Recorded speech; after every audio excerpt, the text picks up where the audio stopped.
দর্শক বন্ধুরা, আমরা গ্রাম বাংলায় লাল শাক খাই না এরকম লোক পাওয়া খুব মুশকিল। লাল শাককে রেড স্পিনেচও বলা হয়, আর এটাকে একটা সুপার ফুড বলা হয়। সুপার ফুড এই কারণেই, কারণ এতে যে ধরনের ভাইটামিন, যে ধরনের মিনারেলস গুলো রয়েছে সেগুলো অন্যান্য শাকে বা অন্যান্য খাদ্য পদার্থে খুব কমই পাওয়া যায়। এখানে আমরা আজকে জানবো যে লাল শাকের উপকারিতা তো অবশ্যই আছে, কিন্তু উপকারীর সঙ্গে সঙ্গে কিছু কিছু মানুষের ক্ষেত্রে এটা খাওয়া একেবারেই উচিত না, খেলে মারাত্মক বিপদ হতে পারে। তাই এই ভিডিওটা ভীষণ গুরুত্বপূর্ণ হতে চলেছে, একদম কোনো রকম স্কিপ করবেন না, ভিডিওটা প্রথম থেকে শেষ পর্যন্ত দেখবেন। ছোট্ট ভিডিও, একটু সময় দিন, ব্যাস অনেক কিছু জানতে পেরে যাবেন। এবং হ্যাঁ, অবশ্যই যদি ভালো লেগে থাকে বেশি পরিমাণে শেয়ার করবেন। নতুন দর্শক বন্ধু যারা জুড়ছেন চ্যানেলটিকে সাবস্ক্রাইব করে অল বাটনে ক্লিক করতে ভুলবেন না। চলুন দেখে নেওয়া যাক লাল শাক কেন এত উপকারী অথবা এত অপকারী, বা কারা লাল শাক খেতে পারবেন না। লাল শাকে এমনিতে প্রচুর পরিমাণে মিনারেলস থাকে, manganese, magnesium, copper, zinc, selenium, এছাড়া ভিটামিন বি সমস্ত উপাদান এর মধ্যে থাকছে। এছাড়া এর মধ্যে সবচেয়ে বেশি পরিমাণ ভিটামিন কেও পাওয়া যায়। লাল শাক এক কথায় একটা অনবদ্য খাদ্য, কিন্তু লাল শাক আমাদের কিছু কিছু ক্ষেত্রে অবলম্বন করা উচিত নয়, সেটা অবশ্যই বলবো। কিন্তু তার আগে ছোট্ট কয়েকটা তথ্য আপনাদের জেনে রাখা ভালো। লাল শাক কিন্তু আমাদের হার্টের রোগকে ভালো রাখতে সাহায্য করে, অর্থাৎ আপনার যদি হার্টের কোনো রকম ইস্যু থেকে থাকে আপনি লাল শাক ডেলি খেতে পারেন, এতে করে কিন্তু আপনার অনেক উপকার হবে। কারণ লাল শাক হার্টের রিদমকে ভালো রাখতে সাহায্য করে, ব্যাড কোলেস্টেরলকে কম করতে সাহায্য করে এবং ব্লাড প্রেশারকে একটা স্বাভাবিক গতিতে বজায় রাখতে সাহায্য করে।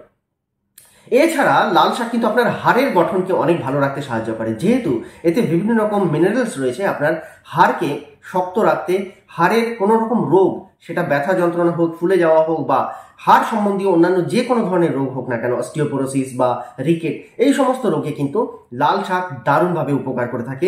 বিশেষ করে হাড়কে ভেতর থেকে মজবুত করতে সাহায্য করে।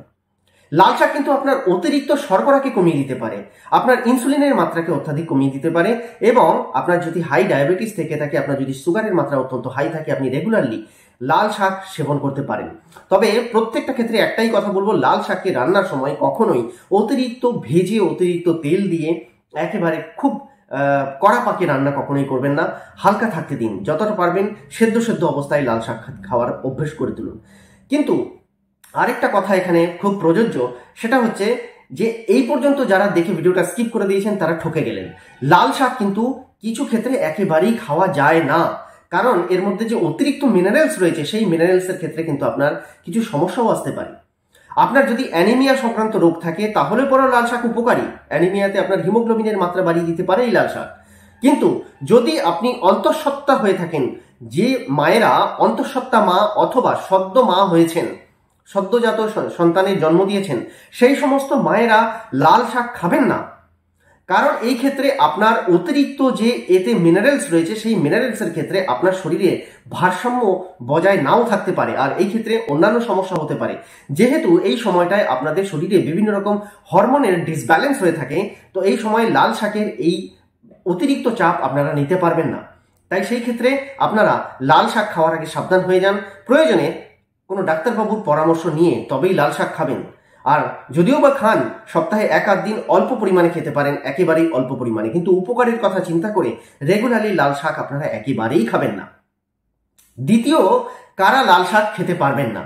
দেখুন, লাল শাক যেহেতু হঠাৎ করে ইনসুলিনের মাত্রা অনেকটা কম করে দেয়, তাই এই লাল শাক হাইপারগ্লাইসেমিয়া যাদের রোগ রয়েছে, যাদের শর্করার মাত্রা বারে বারে শরীরে কমে যায়, সুগারের মাত্রা বারে বারে কমে যায় শরীরে, তাদের ক্ষেত্রে এই লাল শাক কিন্তু খাওয়া যাবে না। কারণ এতে সুগারের মাত্রা অত্যাধিক পরিমাণে কমে যাবে এবং হিতে বিপরীত হবে।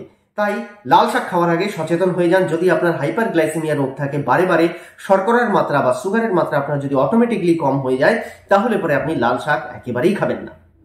এরপর, যেহেতু লাল শাকে প্রচুর পরিমাণে ভিটামিন কে পাওয়া যায়, তাই যাদের রক্ত বারে বারে জমাট বেঁধে যায়, যাদের ব্রেনে অলরেডি একবার স্ট্রোক হয়ে গেছে, বা হার্টের অন্যান্য সমস্যা রয়েছে যেখানে রক্ত বারে বারে জমাট বাঁধে, ক্লট হয়ে যায়, সেই ধরনের সমস্যা যদি থেকে থাকে এবং তার জন্য আপনি যদি কোনো ওষুধ নিতে থাকেন, তো এই অবস্থায় আপনি কিন্তু লাল শাক খেতে পারবেন না। কারণ অতিরিক্ত ভিটামিন কে থাকার কারণে এটা কিন্তু সেই ওষুধকে কাজ করতে দেবে না। অর্থাৎ আপনার যদি অলরেডি স্ট্রোক হয়ে গিয়ে থাকে, আপনার যদি ব্লাড ক্লট হওয়ার সম্ভাবনা থাকে, অর্থাৎ রক্ত জমাট বেঁধে যাওয়া, ব্লাড ক্লটিং এর সমস্যা থাকে, তাহলে পরে কিন্তু এই লাল শাক আপনারা খেতে পারবেন না।